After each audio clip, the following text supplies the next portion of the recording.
Chers sujets du Royaume de France, chers amis chevaliers, chers abonnés, bienvenue sur la chaîne de l'aventurier catholique. Et oui, cette nouvelle année commence sous de bons augures, puisque il semblerait que Monseigneur Vigano soit Monseigneur Vigano. Vous voyez ce que je veux dire.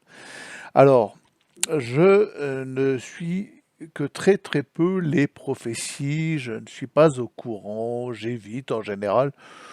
Ça m'intéresse assez moyennement, les Garabanda, le Fatima, enfin toutes les prophéties qui en sortent sur l'avenir du monde, les Marie-Julie Jaïni, les abbés souffrants. Bon, j'en prends note, mais sans plus, c'est pas quelque chose qui m'obsède en permanence. Je ne suis pas à fond sur les Valtorta et compagnie. Bon, je respecte, hein, voilà. S'il y en a qui sont là-dedans, tant mieux. Je considère, voilà, que les faits, la situation mondiale est assez claire pour que nos yeux voient ce qu'il y a à voir, constatent ce qu'il y a à constater et se rendent compte d'une certaine avancée de l'histoire telle qu'elle est dessinée dans un plan divin. C'est une évidence. Bon, mais quand j'écoute des abbés gros seins euh, qui vont nous dire alors celui-ci c'est le faux prophète, celui-ci c'est pas l'antéchrist, et on n'est pas encore au temps de l'antéchrist, au temps du truc, on n'est qu'à cet endroit-là. Oui, bon peut-être, c'est très intéressant, j'écoute ces conférences, moi, je suis à m'interroger et à constater, à voir ce que je vois et à mettre cela en friction avec les Écritures, avec ce que je peux lire de l'Apocalypse. Alors, bon, l'Apocalypse est là, j'en ai deux versions là sous les yeux, j'en ai même une version sur ma liseuse en PDF. Et puis en ce moment, ben, beaucoup de personnes, beaucoup de youtubeurs, beaucoup de prêtres nous rappellent des passages de l'Apocalypse et des livres prophétiques. Ça, on ne peut pas y échapper quand on va sur le net. Mais voilà, il est évident que nous avons affaire à une drôle d'époque, une époque passionnante, intéressante, avec un faux pape. Voilà, Bergoglio, c'est maintenant visible comme le nez au milieu de la figure. C'est énorme. Celui qui ne voit pas ça, bah, alors celui qui prêtre ne voit pas ça est totalement aveuglé. Les écailles sont sur ses yeux. Voilà, comme dit Isaïe, ils sont aveuglés. Voilà, ils ne voient pas. Et ça ne les empêche pas, bon, peut-être de faire du bien à leur manière, mais certains sont aveuglés et enfin, la grâce, le défaut de vision est parfois, relève parfois d'un véritable orgueil, hein. C'est visible chez beaucoup de prêtres qui vont renoncer à dire les choses vraies parce que ils ont trop à perdre. Notamment, on l'a vu, un prêtre italien l'a excommunié pour avoir dit à son tour le grand-duc est nu. Bon, Bergoglio n'est pas pape, c'est un imposteur. Bon, c'est tellement évident. Voilà. Donc, je vous dis ça parce que certains se cachent derrière ces prophéties pour dire c'est le temps de Dieu, la providence, nous attendons un miracle, n'agissons pas. Voilà, ou nos actions de toute façon s'opposeront au plan divin quoi qu'il arrive. Si c'est pas l'heure, ça se fera pas, etc. C'est ce que je pense moi. Et je me range assez du côté du Père Joseph. Nous devons agir parce que Dieu attend forcément notre collaboration. Et je pense que sans notre action, rien ne se fait. La Terre, l'univers créé, est en dépôt pour l'humanité. Nous en sommes responsables. Nous portons une responsabilité sur les événements matériels. Bon, il y a ça et il y a le fait très net que si l'Église était en ordre, si l'Église catholique continuait à proférer un message catholique, à énoncer les vérités de foi catholique, à montrer la direction du ciel, à être un instrument de sanctification et non de perdition comme c'est le cas actuellement, le monde entier serait en ordre. L'Église a une responsabilité mondiale même pour les populations non catholiques, non chrétiennes, même pour les protestants, même euh, pour les bouddhistes, enfin tous les peuples animistes, peu importe. L'Église est le tuteur du monde. Pour ceux qui ont planté des tomates qui grimpent jusqu'à 2 mètres, il leur faut un tuteur. Et ben, le monde, c'est le plant de tomates et l'Église, c'est le tuteur. Et donc, il est de notre devoir à nous, catholiques, d'œuvrer pour le règne social de notre Seigneur, pour le règne tout court de notre Seigneur. Et nous avons la chance maintenant, là, en ce début d'année 2024, d'avoir un chef valide, valable, intelligent, conscient de toute la problématique, non pas issu du sérail CD vacantiste, clos et fermé et bien étroit, mais issu de cette vie de l'Église foisonnante qu'on peut critiquer, qui nous est tombée dessus, à nous, nés après Vatican II ou au moment de Vatican II, et qui est une espèce de maelstrom de bouleversement. Et donc Vigano est issu de ce milieu-là, fondamentalement issu de ce milieu-là, même si lui, il a été ordonné en 68, donc il a été sacré apparemment sous conditions très récemment. Je n'en dis pas plus. Voilà, ceux qui veulent savoir sauront, hein, c'est pas très compliqué. Et donc c'est quelqu'un qui a vécu cette profonde évolution, cette profonde redécouverte de la nécessité de remettre une église en ordre. Et donc réjouissons-nous. J'en vois déjà qui sont là à critiquer, oui, mais alors, son sacre sous condition, ça s'est fait en catimini par un évêque gna par blabla, et puis écoutons pas et méfions-nous parce que vous comprenez. Non, réjouissons-nous. Alors moi, vous me connaissez sur ma chaîne, je suis le premier à tacler, voilà, je suis taquin parfois, avec les fausses bonnes sœurs en cheveux, avec certains abbés qui ont pignon sur Internet et qui vont nous justifier telle et telle déclaration, avec déclaration apostate de Bergoglio, qui n'ont pas cette connaissance de la tradition parce que voilà, ils sont ce qu'ils sont. Je tacle, c'est toujours amical et sympathique. Moi, ma chaîne, elle est ouverte aussi aux conciliaires et à tous ceux qui cherchent la vérité. De toute façon, ceux qui cherchent la vérité, tôt ou tard, se rangent. À mon avis, Bergoglio n'est évidemment pas pape. Voilà, sauf ceux qui régressent, hein, n'est-ce pas, mon cher frère? Moi, je considère que tu régresses, tu es revenu en arrière, je ne sais pas ce qui te retient. Bon, je sais pas, il y en a certains qui verront de qui je parle. J'aime beaucoup, hein, l'énergumène en melotte qui fait des vidéos, et puis du jour au lendemain, il nous annonce qu'il rentre dans le rang. Et puis il nous sort tout un tas de textes en nous disant, voilà, regardez, c'est marqué là, Bergoglio, bah, c'est le pape, nous devons suivre. Bon, bon, ça vole pas très haut. Mais bon, comme tu cherches la vérité, tu y reviendras forcément à cette découverte que, ben non, non, c'est un imposteur et il faut le mettre dehors et nous en avons maintenant les moyens parce que nous avons un chef digne de ce nom. Nous devons nous ranger sous la bannière de Monseigneur Vigano.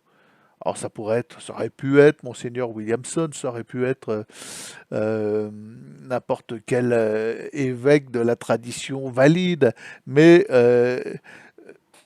le discours de Monseigneur Vigano, je ne le prends pas en défaut, il est cohérent, il est parfaitement cohérent.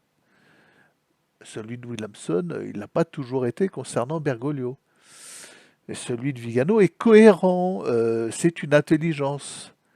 Ce garçon, cet évêque, est éclairé. Pour moi, c'est une évidence. Alors moi, je sens les choses humainement. Je n'ai pas de révélation particulière pour vous dire tous sous la bannière de Monseigneur Vigano. Je sens les choses parce que quand elles sont viriles à ce point-là, quand elles sont éclairées à ce point-là, quand les mots sont dits avec cette cohérence à ce niveau-là, il y a évidemment quelque chose à quoi il faut s'intéresser. Bon, et plus que cela, maintenant, moi je considère qu'il faut se ranger derrière la bannière de Vigano. Alors je vous le dis dans cette vidéo, tous derrière Vigano, tous derrière Vigano. Et à nous d'œuvrer pour chasser l'imposteur du Vatican. Maintenant, c'est notre mission. C'est notre mission de 2024. Alors bon, il est vieillissant cet imposteur, il n'en a peut-être plus pour très longtemps, mais celui qui viendra après, tout est verrouillé. Il a verrouillé le collège des cardinaux. Nous ne pouvons plus rien attendre de ces cardinaux. Ils sont tous corrompus, c'est un monde entièrement corrompu maintenant à Rome, et nous devons chasser cette imposture. Et avec Vigano, je considère que nous en avons les moyens. Nous avons maintenant un chef derrière qui nous ranger, un chef spirituel. Voilà. Donc réjouissons-nous. Il s'est passé un grand événement en ce début d'année. C'est quelque chose d'énorme en fait. C'est quelque chose de très important. Euh, Monseigneur Vigano est maintenant digne d'être notre chef véritable. En vérité, euh, cet évêque-là profère des vérités de manière virile et possède cette force morale, cette force mentale, cette force de chef pour nous guider et éventuellement pour, avec notre concours, parce que ça ne se fera pas sans notre concours, à nous tous catholiques, avec le concours des prêtres de bonne volonté, comme le Père Jacques et d'autres, j'espère, qui se joindront au Père Jacques. Voilà, j'en appelle à vous tous, prêtres, reconstruire une église. Il nous faut remettre une église en ordre. Parce que, quoi qu'il arrive dans l'avenir, même si c'est le dernier pape, la fin de l'église, peut-être, j'en sais rien, je ne suis pas prophète. Moi, j'agis comme si la vie continuait et suivait son cours et que c'était pas la fin des temps et qu'il fallait remettre une église en ordre pour le bien de l'humanité, pour le bien universel. C'est ça qu'elle est, l'Église. Elle est universelle et elle est le tuteur de la création. Donc nous nous rangeons derrière Vigano en nous réjouissant de ce qui s'est passé. Et voilà, même si je suis taquin avec certains d'entre vous parfois, j'en appelle aussi, et dans plusieurs vidéos je l'ai fait, à l'unité des chrétiens et des catholiques de bonne volonté. Après ce qui s'est passé, les dernières déclarations de l'imposteur, il n'y a plus le choix. Les choses sont allées trop loin. Nous sommes obligés, contraints de nous radicaliser dans une direction et dans un constat, autour d'un constat. Le constat que le siège de Rome, le siège de Pierre est occupé par une imposture qui n'est pas que Bergoglio, qui est l'ensemble de son collège cardinaliste, l'ensemble de ses évêques qui grouillotent autour, et qu'on ne peut plus compter là-dessus pour relever l'Église, pour ériger le tuteur de l'humanité. Donc tous derrière Vigano, je ne suis pas prophète encore une fois, je ne sais pas comment l'avenir va organiser ça, comment la Providence nous assistera surtout. Il n'y a pas de hasard, hein. Les choses se font cette année-là. Pourquoi?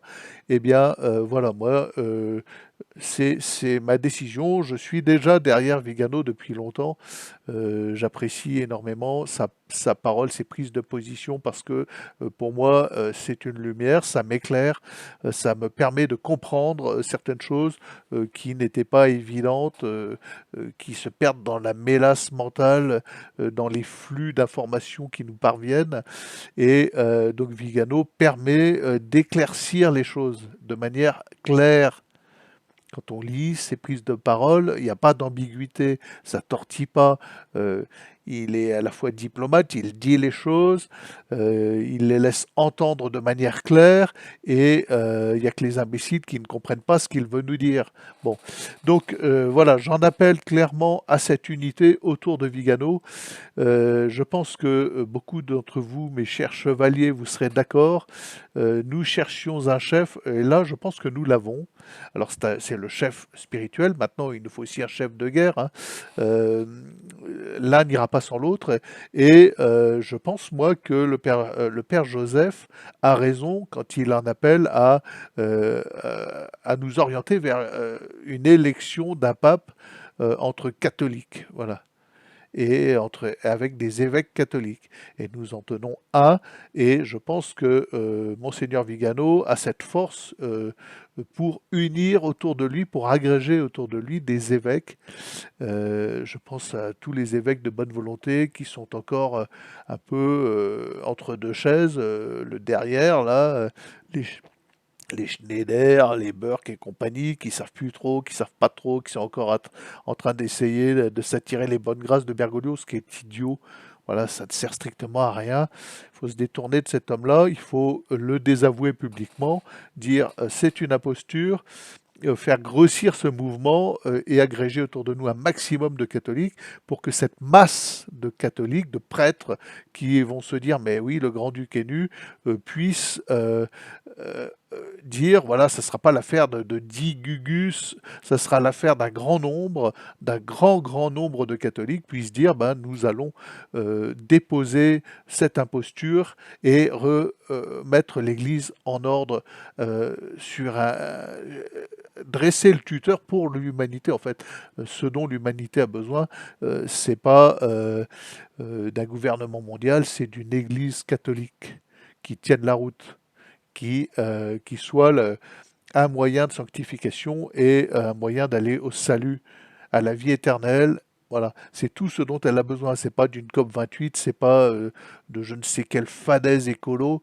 c'est d'une église en ordre, point. Donc tous derrière Vigano, réjouissons-nous les amis, c'est mon appel. Je pense que nous avons cette force à nous de prière, cette force pour commencer à agréger tous les catholiques autour de Monseigneur Vigano. Et voilà, au lieu de critiquer maintenant, réjouissons-nous, unissons-nous autour de Monseigneur Vigano, contactons des catholiques, faisons-leur connaître cet appel, ce message et cette grande joie qui nous arrive en 2024. Voilà, nous avons un chef spirituel et éventuellement, pourquoi pas, un futur pape, hein. Voilà, allez, bonne journée les amis, vous vous abonnez et à demain peut-être.